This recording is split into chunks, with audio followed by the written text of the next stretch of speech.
reading The Bluest Eye by Toni Morrison. This book right here. And we're going to start where we left off at yesterday. 56, page 56. The first reconstruction in the black middle class saga. The failure of Freeman's Bank is just one story of how Americans engaged in the cycle of change and uplift, especially when black folks were at the center, and how we've fallen short as a nation just before making the yards for metaphorical first down conversion. The end of the Civil War and the creation of the Freedmen's Bank signaled the start of what history calls the first Reconstruction period. It was all about freedom, not just black freedom, but the freedom of our nation, the freedom to be, to thrive, and to live up to our creed. Freedom for all of our shared consciousness.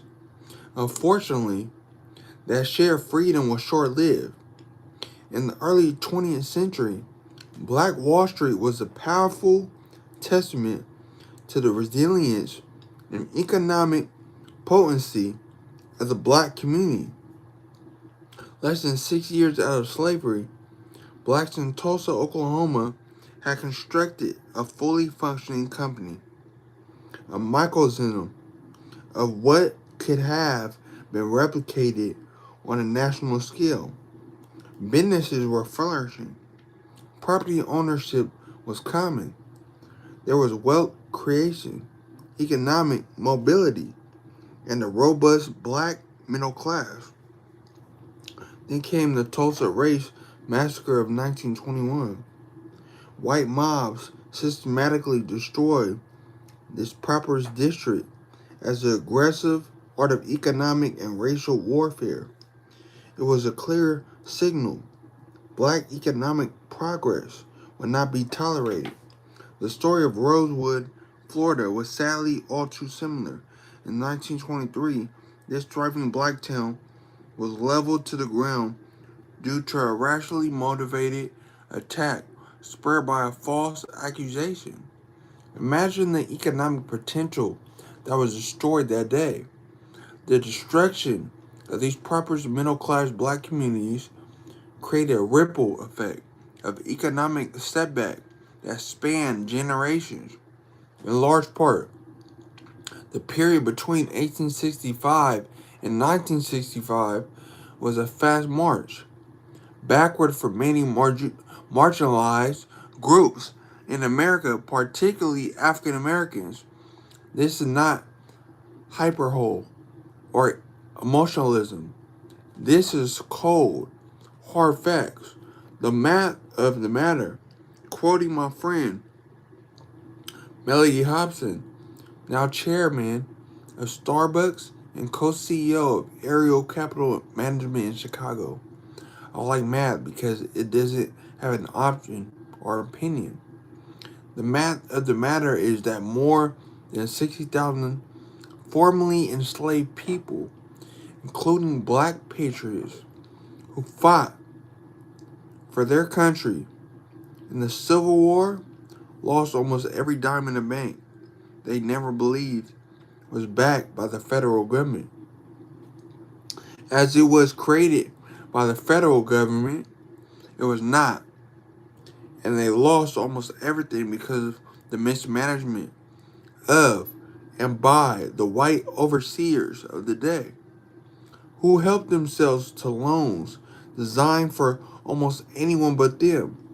The fact of the matter is that sharecropping and convict leasing replaced slavery in everything but name in the most parts of the slave-owning South. Some would argue that it did even more harm, at least economically. And as it relates to the aspirations of people, at the same time, blacks were left out of the western expansion of the United States, commonly known as the Homestead Act of 1862, which provided more than 160 acres to any individual willing to farm the land of the 270 million acres. The math is that more than 246 million acres went to white families. 90% of them all grant patents. About 1.6 million white families received land grants of 160 acres each, while less than 5,500 African Americans claimants received land patents. Back then, just like today, land is a central global asset where wealth comes from. Real estate remains the largest business sector in the world.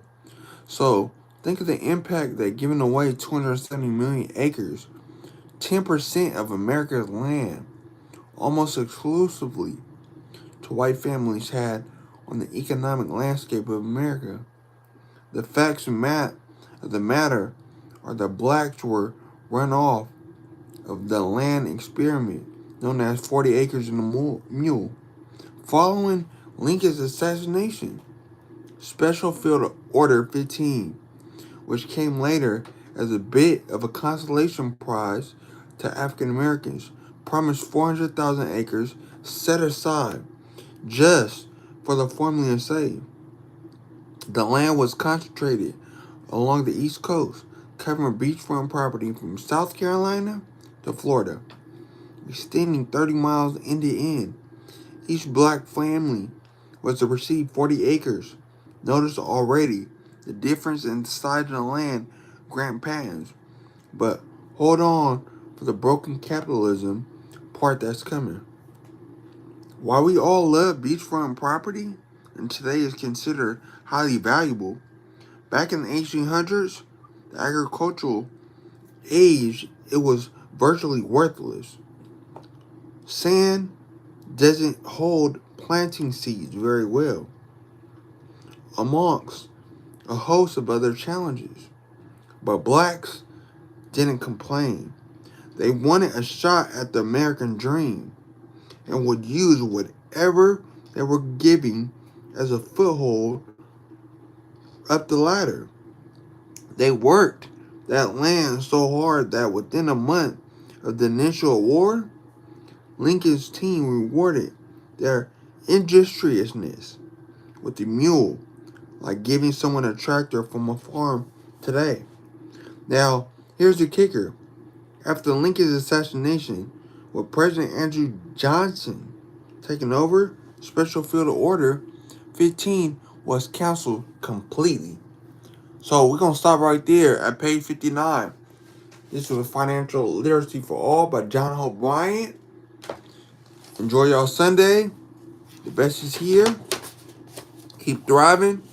Make sure you like, follow, share, subscribe, all that.